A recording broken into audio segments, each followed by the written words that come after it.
Estamos hablando de Lugo, Orense, Zamora y Asturias como las zonas más deprimidas. El León de ZP es, según el ranking más o menos que yo he hecho, pero es esas provincias, León, Palencia, Soria, que yo he hecho, no lo he hecho, simplemente he mirado los datos del Instituto Nacional de Estadística, Ávila, casi toda Castilla y León, Cuenca, y luego también hay otra España que lo que se está es poblando por ejemplo, de musulmanes, ¿no? ¿Qué sería? Cataluña sobre todo. Las provincias en Gerona y Almería, también Almería, en Gerona y Almería un 20% de los niños aproximadamente tienen al menos un progenitor musulmán. En Gerona y en Almería. En Gerona y en Almería. O sea, la historia se repite. Sí, estoy sorprendido, sí. Tarragona y Lérida 15% más o menos. Barcelona. Tarragona y Lérida un 15%. Más o menos ahora mismo un niño... O sea, Cataluña va camino de convertirse en el Emirato de Cataluña, si esto sigue así. Sobre todo porque, aunque no lleguen a ser mayoría, en una sociedad como la nuestra, con sistema proporcional, pues la bisagra de dentro de una generación será islámica. Y la bisagra en España, ya sabemos lo que manda. Desequilibra... cuando hablan de Europistán o Españistán o todo eso, posiblemente no sea posible en términos de que sean la mayoría. Euravia. Hablan algunos. Exactamente. Sí. Pero con que sean el 20%, como son, pues, tienen más convicciones que nosotros. Nosotros estamos, pues, asustados, no tenemos ni media bofetada, y ellos, pues, tienen, sobre todo, líderes mucho más... estoy intentando decirlo de forma suave, supongo que se entiende. Yo creo que se le entiende de todas formas. Pues tienen, desde luego, pero bueno, no es su culpa, ¿eh? Yo no les critico nada en ese sentido. Ellos hacen lo que deben, tienen convicciones, tienen hijos, se les deja venir aquí, lógicamente, se vienen aquí a ganarse la vida, como es lógico, ¿no? ¿Y cómo es la situación en Barcelona? Estábamos hablando de Gerona, Lérida... Barcelona, al ser gran ciudad, gran provincia, es un poco menos, la penetración musulmana es un poco menor, pero está bien, puede ser 12-13% de niños de padres musulmanes. Por ejemplo, hay una gran colonia pakistaní, que también es una cepa relevante en la comunidad musulmana. Pues según las cifras del padrón municipal, si en la provincia de Barcelona hay unos 30.000 pakistaníes, hablo de cifras aproximadas, en Madrid a lo mejor hay 2.000. O sea, realmente son las... La diferencia es muy notable. ¿Qué sucede con otras extracciones étnicas? Estoy pensando muy concretamente en hispanoamericanos y en gente que viene del este de Europa. Bueno, el grupo más importante en España son los hispanoamericanos, son aproximadamente 3 de cada 8 inmigrantes. En Madrid, por ejemplo, aproximadamente el 10% de la población de 20 a 60 años es hispanoamericana ya, que no está mal. No, 10% es medio millón de personas como mínimo. Es que en todas estas cifras hay que tener en cuenta que no hay prácticamente ninguno mayor de 65 años de inmigrantes, solamente los que vienen de la Europa rica, que van pues a provincias, a Canarias, a Alicante, a Baleares, etcétera. Pero el inmigrante, digamos, necesitado, pues lógicamente viene de países más pobres. Y luego hay, pues, ciertamente muchos rumanos, búlgaros, etcétera. Pero en general ese tipo de comunidades se integran mejor, y las otras, pues, cuando tienen masa crítica, lógicamente, pues tienden a ser más fuertes, como dirían, ser más asertivas, y pues entrañan unos riesgos peculiares. En Cataluña, por ejemplo, en el año 2011, en 3 de las 4 provincias catalanas, el primer bebé que nació era hijo de padres magrebíes. Y de hecho, oficialmente al menos, el primer bebé nacido en España era una niña que nació en Barcelona, hija de padres magrebíes. Que nazcan en 3 provincias, el primer niño sea de ese tipo de etnia o de ese tipo de segmento, estadísticamente es o una cosa sumamente improbable, o bien eso significa que la proporción que hay de ellos en España es mayor. Es desproporcionada, sí, realmente. Claro. ¿Por qué en Cataluña? Porque es un territorio fronterizo con Francia y permite, por ejemplo, la llegada también no solo de la gente que viene del sur, sino de la gente que viene a través de Francia, como es, por ejemplo, los argelinos. Podría ser, pero no se dan, como en Huesca y en el País Vasco no se dan esas proporciones. En ese sentido, pues no se reforzaría tanto esa tesis. Hay la tesis de que no han querido... De momento no utilizamos la tesis del castigo divino sobre los nacionalistas. Exacto. O sea, esa, además creo que difícilmente, científicamente es muy difícil de tabular. Pero efectivamente, ¿por qué en Cataluña y no en las Vascongadas o en Huesca? Las Vascongadas, vamos a ver, las regiones más estancadas de España y las Vascongadas, aunque en renta per cápita están bastante bien, en parte gracias al cupo y en parte gracias a que, siendo una región muy envejecida, el resto de los españoles les transferimos mucha renta en seguridad social, atrae menos inmigrantes. En las comunidades, hoy día, pujanza e inmigración van de la mano. Entonces, Cataluña, pese a todo, ha sido una de las regiones más pujantes de España.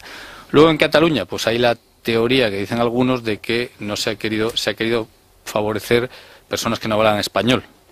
Porque así aprendían catalán. Claro. El sudamericano, el panamericano, pues lógicamente no tenía la misma presión para aprender catalán que alguien que no fuese hispanoparlante, ¿no? Y lo cierto de verdad es que hay efectos llamada en todas las cosas de inmigración, hay efectos llamadas. Y por lo que sea, se han establecido no sé dónde, gente de no sé qué país, pues como las inmigraciones españolas a Hispanoamérica, ¿no? Iban mallorquines a no sé dónde de Argentina, pues llaman a Puerto Rico, por ejemplo, ¿no? Entonces, por la razón que sea, no lo sé cuál es, honestamente. También en Murcia hay una masa enorme de magrebíes, pero lo cierto y verdad es que es muy fuerte la proporción. Una última cuestión, porque es una de las preguntas que me está llegando en estos momentos por SMS y que es una pregunta que hace muchísima gente y que hace referencia al hecho de que como no hay trabajo estable, no hay acceso a la vivienda ni conciliación, no se tiene hijos. ¿Hasta qué punto esto es cierto? ¿Hasta qué punto no es sino una excusa para no tener hijos? Porque en épocas de menos estabilidad, de menos trabajo estable, la gente tenía más hijos. Bueno, exactamente es así.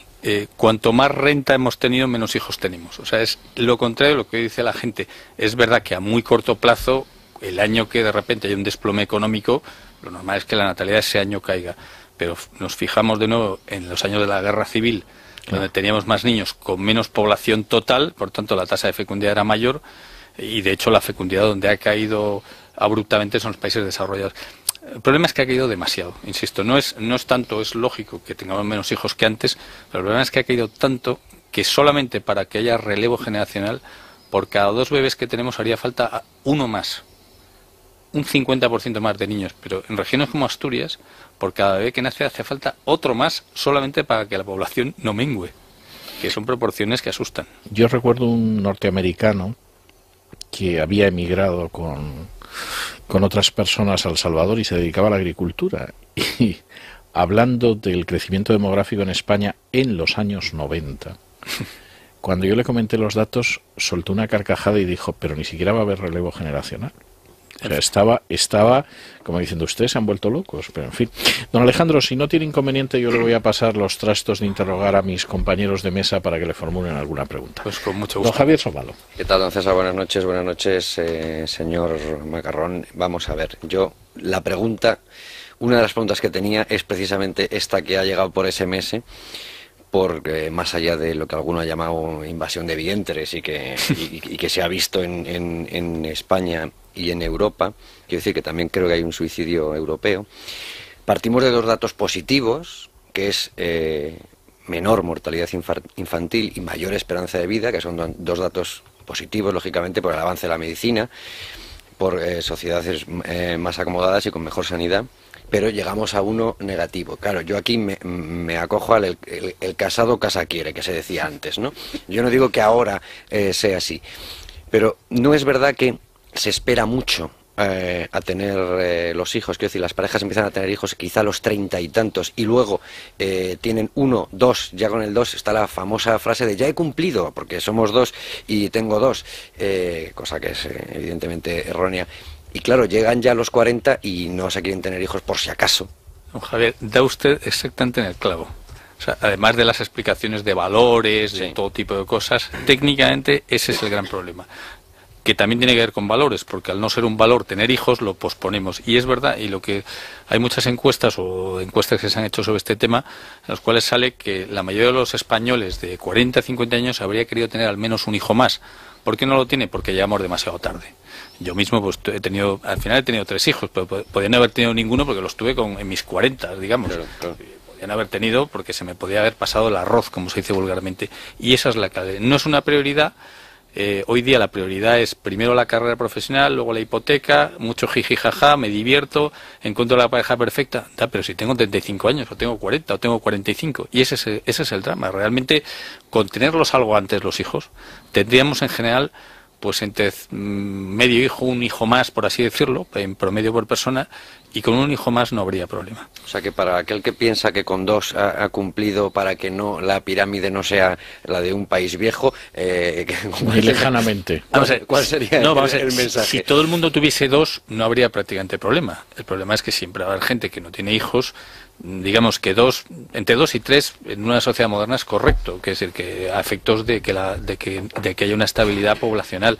El problema es que primero que tampoco debes pensarlo solo por los demás, o sea, tú mismo por tu propia proyección personal, pues de hecho a muchos de los dedos les habría gustado tener 3, pero no han podido, han llegado tarde. Además es que cuidar a los niños de noche, que no se duerme, pues claro, no es lo mismo con 25 años que con 45. Yo estoy convencido de eso, no tengo ninguna duda. También tengo que decir que algunas de mis amigas de 30 y tantos años, ya del final de la treintena, por cierto, mujeres muy atractivas, ahora andan llorando porque no han tenido hijos y tienen difícil tenerlos, porque además tienen que encontrar padre, una cierta estabilidad familiar, con lo cual yo estoy viendo que alguna no los va a tener, pero es bastante revelador. O sea, a esa edad, no voy a decir yo que en la época de mi madre ya fueran abuelas, pero algunas seguro sí. Don Alejandro Vara.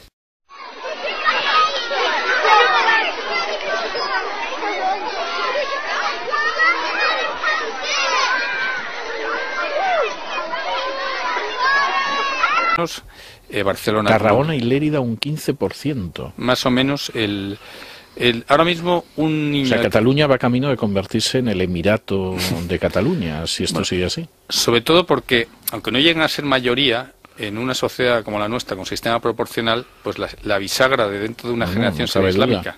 Y la bisagra, por ejemplo, de musulmanes, ¿no? ¿Qué sería? Cataluña, sobre todo. Las provincias en Gerona y Almería, también Almería. En Gerona y Almería, un 20% de los niños aproximadamente tienen al menos un progenitor musulmán. En Gerona y en Almería. En Gerona y en Almería. O sea, la historia se repite. Sí, estoy sorprendido, sí. Tarragona y Lérida 15% más o menos. Ahora en España ya sabemos lo que manda.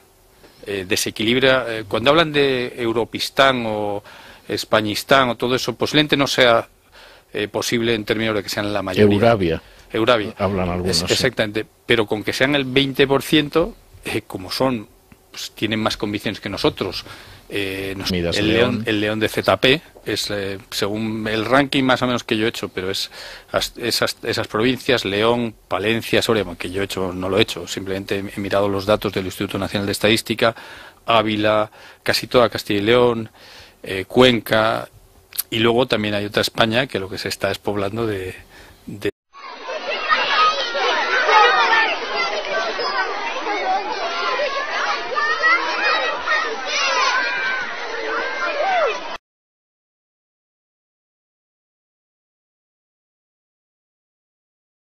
Estamos hablando de Lugo, Orense, Zamora y Asturias como las zonas más deprimidas.